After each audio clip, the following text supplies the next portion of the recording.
Til samans eru þetta 1520 mann sem hafa hlotið Fulbright-styrk. Fulbright náttúrulega flaggskip Bandaríkjanna þegar það kemur að svona menninga- og menntaskiptum.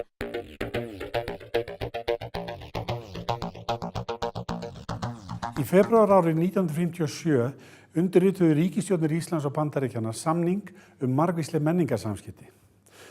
Þessum tvíhliða samningi var ætlað að efla gagnkvæman skilning milli þjóðanna með fræðslustarfsemi horfið til aukinnar þekkingar og starfsþjálfunar eins og það var orðað í samningnum.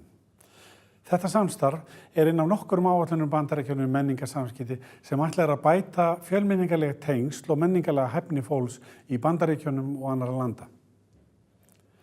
Þessi samstarfsáætlun sem kennd við öldungadeilda þingmanni William Fulbright nær í dag til 155 ríkja heims.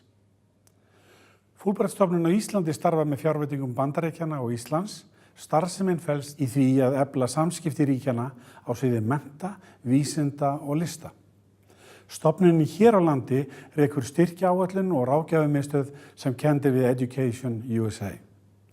Til að ræða þessi samskipti ríkjanna hingað komin Belindu Theriault en hún framkvæmdastjóri Fulbright-stofnunarinnar á Íslandi.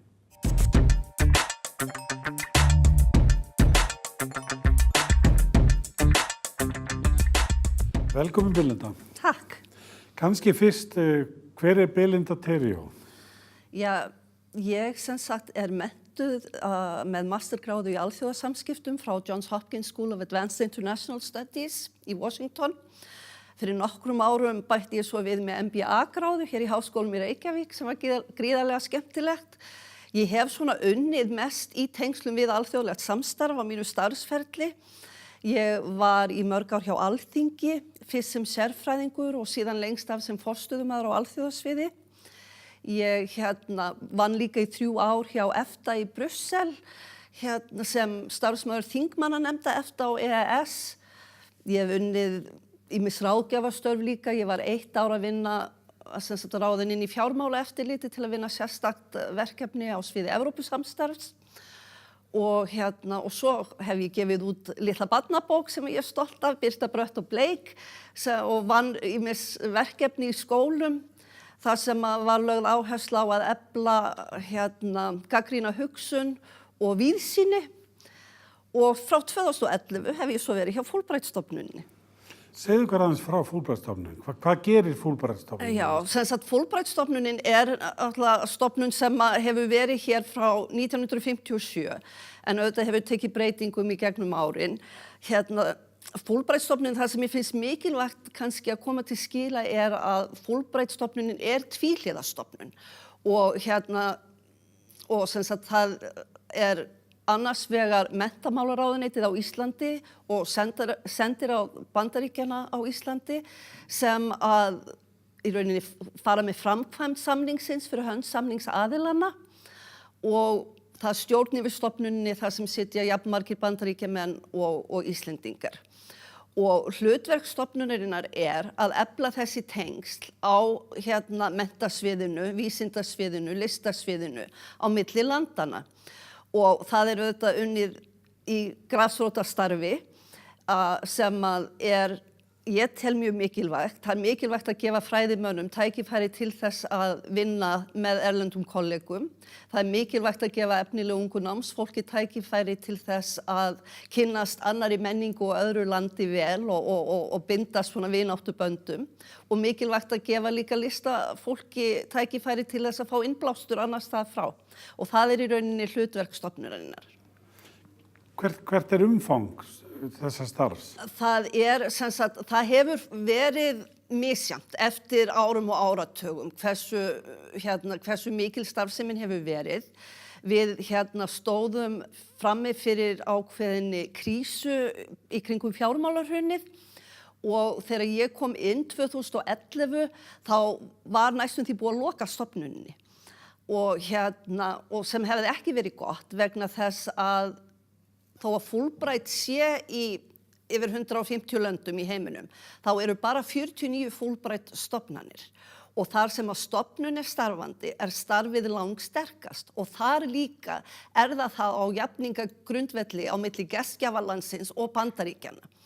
og þannig að það mjög mikilvægt fyrir okkur að halda í þessa stofnun. Og sem sagt, það þurfti að fara í ákveðna breytingar og svona á þessum tíma eftir hrun vegna þess að mjög eðlilega þá duttu dæmis íslenska fjárveitingar niður og gengið breyttist og svo framvegis þannig að það þurfti svona aðeins að hugsa starfið upp á nýtt. En við erum núna búin að sem sagt endurskipuleggja okkur og starfið núna hefur breyst töluvert frá því sem var, en við þurfum alltaf að aðlaga okkur að því sem að kemur ríkjunum báðum best. Og við sáum tækifæri í því að reyna að gera meira af því að taka fyrir málefni sem að skipta máli í báðum ríkjunum og vinna meira með þau. Þó að auðvitað séu þessir almennu styrkir okkar, ennþá svona ákveðin grundvöllur í starfinu og sem sagt almenni styrki fyrir námsmenn og fræðimenn, þá höfum við farið í það líka að vera með sérstakar áherslur sem að við höfum ekki gert kannski eins mikið áður. Mér langar að spyrja þig, vitað, þetta frá 1957, Já. Vitað hversu margir hafa farið utan og komið hingað? Já. Til samans eru þetta 1520 mann sem hafa hlotið Fulbright-styrk. Fulbright náttúrulega flaggskip Bandaríkjanna þegar það kemur að svona menninga- og menntaskiptum, en þetta ekkert mjög stór áætlun samt. Og frá sem sagt 1957 þá hafa 950 Íslendingar farið og á milli 505, svona í kringum 575 Bandaríkjamenn hafa komið hingað. En það sem mjög merkilegt að á fyrstu árum samstarfsins þá var það þannig að það voru nánast allt Íslendingar sem voru að fara til Bandaríkjanna. Það var svona 80% fyrsta áratuginn, svo fór það niður í kannski svona 75% svona áratuginn að 2 þar á eftir. Og svona smá saman svo var það kannski 1997 til 2006, þá var það nokkuð jafnt, en á síðustu árum það nefnilega svolítið merkilegt að í rauninni eru bandaríski styrkþegar sem hingað koma orðnir fleiri heldur en Íslendingar sem fara til Bandaríkjanna og það eru ákveðnar ástæður fyrir því. Ég sé að þið eru farin að vera með sérstakar áherslur í tengslu við norðurslóðamál. Já. Og núna síðast sá ég, þú varst að skrifa netöryggi. Já. Geturðu sagt okkur örlítið frá þessu? Já, sem sagt einmitt þegar ég kom inn og stjórnin vildi svona að við myndum vinna saman að nýjum áherslum. Þá var eitt af fyrsta sem að okkur datt í huga að gera var að taka norðurslóðamálin fyrir, því að það var og eitthvað sem að skiptir mjög miklu máli í fræðasamfélaginu fyrir bæði ríkin, svona stefnulega séð. Þannig að við fórum af stað með ákveðna áætlun í að reyna að fjölga styrkjum og sérstaklega með þessa norðurslóðatengingu. Við erum til dæmis núna með eitt styrk sem fjármagnaður af utanríkisráðuneytinu. 2011 þá setti Ísland sér norðurslóðastefnu sem var samþykkt á Alþingi. Það sem meðal annars kveðið á að reyna að styrkja Ísland sem miðstöð sem fræðasetur í norðurslóðamálum. Og þannig að í gegnum þennan styrk sem við erum með í samstarfi við utanríkisráðuneyti, að þá erum við að koma alltaf á hverju ári með bandarískan fræðimann hingað til að kenna og koma inn með þekkingu sem kannski vantar hér. Og síðan og svo erum við að taka þátt líka í mjög skemmtilegu verkefni sem heitir Fulbright Initiative, sem ég kem kannski frekar inn á síðar. En stóra málið það, og það sem ég eiginlega stoltust af því sem okkur hefur tekið síðan að ég tók við þarna, að við erum búin að hefja heilmikið samstarf við National Science Foundation í Bandaríkjunum. Og þetta svona win-win að því að þannig geta þeir sent bandaríska fræðimenn sem hafa áhuga á að koma til Íslands og sem hluta af sinni rannsóknarvinnu. En þeir koma þá ekki bara einir og án alls baklands, heldur eru hluta af Fulbright-samfélaginu hér. Og þeir eru að veita fjármagn til stofnunarinnar. Við veljum alla styrkþega og við höldum utan áætlunina. Og við erum að koma með alveg kannski 10 fræðimenn á ári í norðurslóðarannsóknir á breiðum grunni. bæði á sviði raunvísinda en líka á sviði félagsvísinda sem hefur kannski vantað svolítið í norðurslóðarannsóknirnar og þannig að við erum að koma með fólk á mjög breiðum grunni hingað inn til þess að styrkja það fólk að vinna hér rannsóknir og að vinna með kollegum í íslenska háskólasamfélaginu. Og við erum búin bara síðan 2015, þá eru 35 styrkþegar okkar sem eru sérstaklega með áherslu á norðurslóð.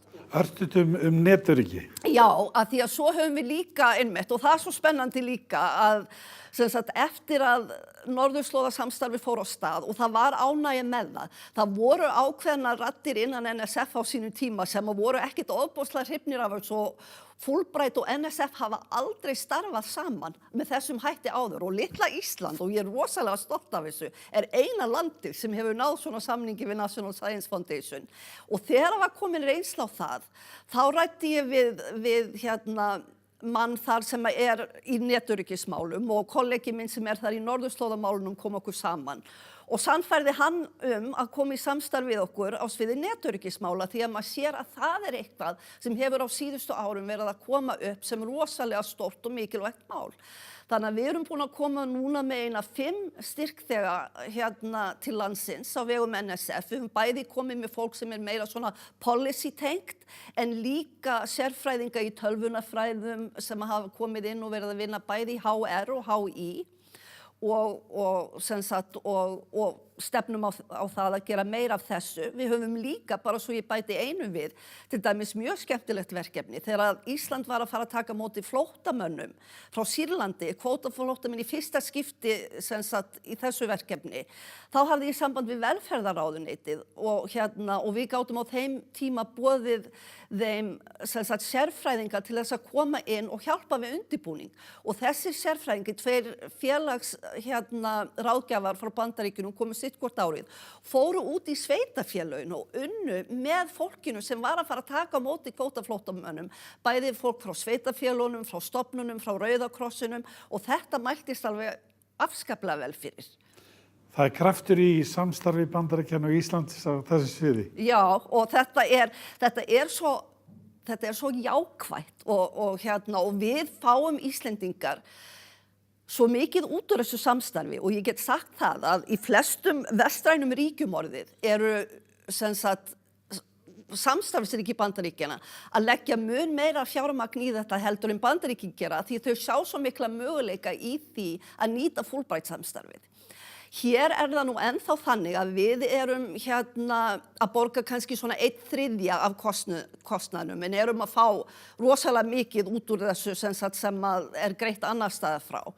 Og hugsanlega breytist það ekki en við erum allavega fyrir hverja krónu sem við erum að setja inn í þetta þá erum við að fá margfalt tilbaka. Belinda, kæra þakkir. Kæra þakkir á móti, þetta var mín ánægja.